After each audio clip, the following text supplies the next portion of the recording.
Hello, it's Jim Hutchins for the Jerusalem Connection Spot Report for this week. Well, the days of rage continue in Israel specifically, and more particularly in Jerusalem. The incitement by the Palestinians has drawn a response. They're trying to draw a moral equivalence between terror and a response to terror. It won't stand. People of reason and certainly biblical knowledge will not accept that, but it continues. There's going to have to be some changes, some serious changes in the way that Israel oversees their responsibilities in Jerusalem. With that in mind, I want to read excerpts from an article entitled, "The Strategic Situation in Jerusalem Demands a Change of Policy." It's written by Udi Dekel. This is what he says initially. The events in Jerusalem refute three basic assumptions.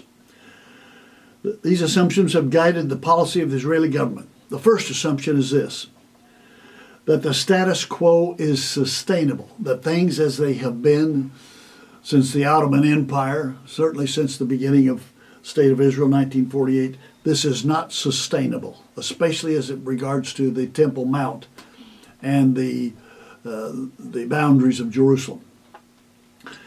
Not only on the Temple Mount, but also on Israel's greater regional strategic situation, and that any alternative would have more negative implications than those in the current situations. As in the summer of 2014, during Operation Protective Edge, the proliferation of the violent incidents in Jerusalem has made it clear once again that the status quo, the questioning of the status quo once again, cannot be maintained. And Israel's political security situation is gradually worsening as they continue to try to make the status quo remain. The second assumption, complementing the first, maintains that Israel can remain isolated from the upheavals in the Arab world, and primarily from the increased strength of the radicals under the influence of the Islamic State and other Salafi jihadist organizations. Today, one cannot ignore the infiltration of radical ideas and philosophies into the Palestinian arena and the growing trend among Palestinian elements to embrace extremist religious worldviews. The Palestinian people are becoming jihadists. Not only their leadership, but there is a confirming of that leadership's commitment to jihadism.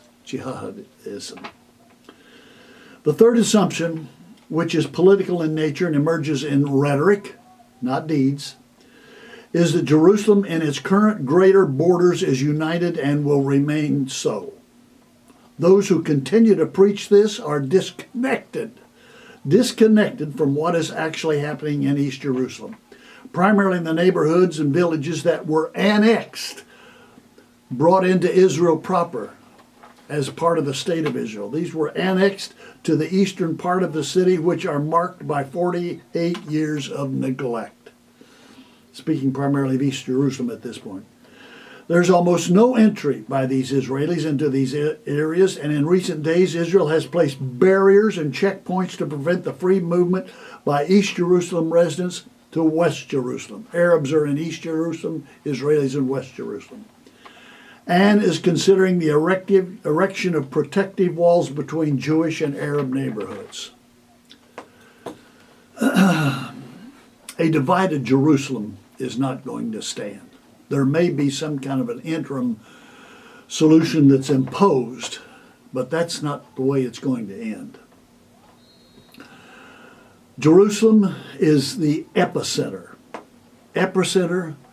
of all things related to the Bible, and certainly prophecy. And it's going to increasingly be apparent worldwide.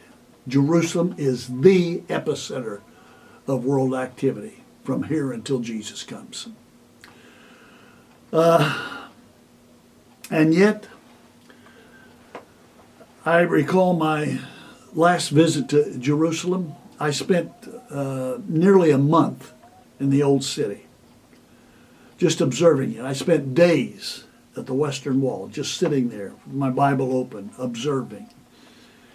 And then as I moved about the city, the four quarters of the city, the responses that I received concerning the city were rather startling.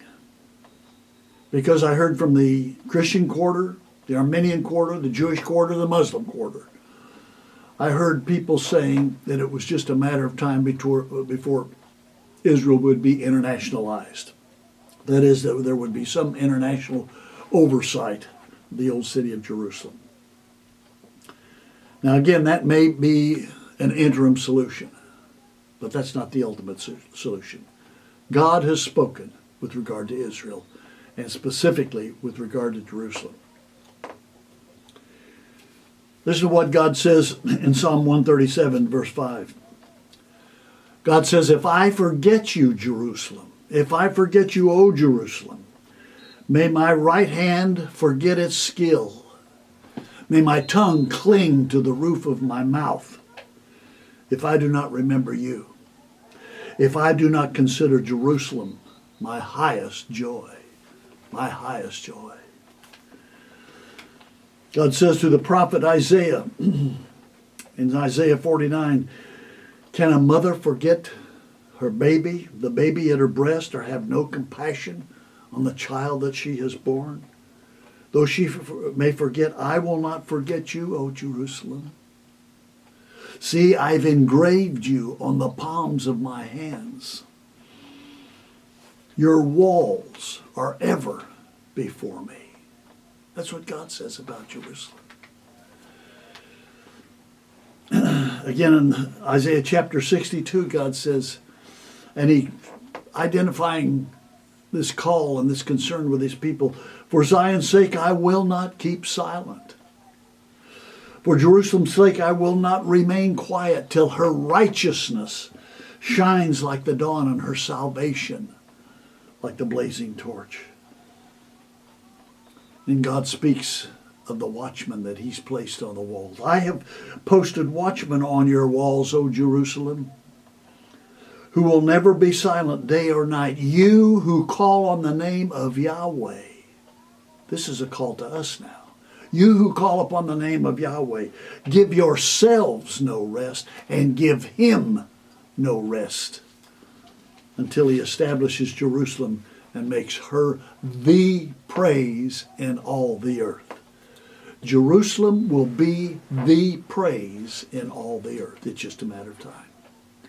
As a matter of fact, at that time, the name of Jerusalem will be changed. Ezekiel tells us this in the last verse of his prophecy.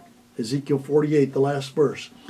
It says this, and the name of the city from that time on will be, and then it's in English, the Lord is there. In Hebrew, it is Yahweh Shammah.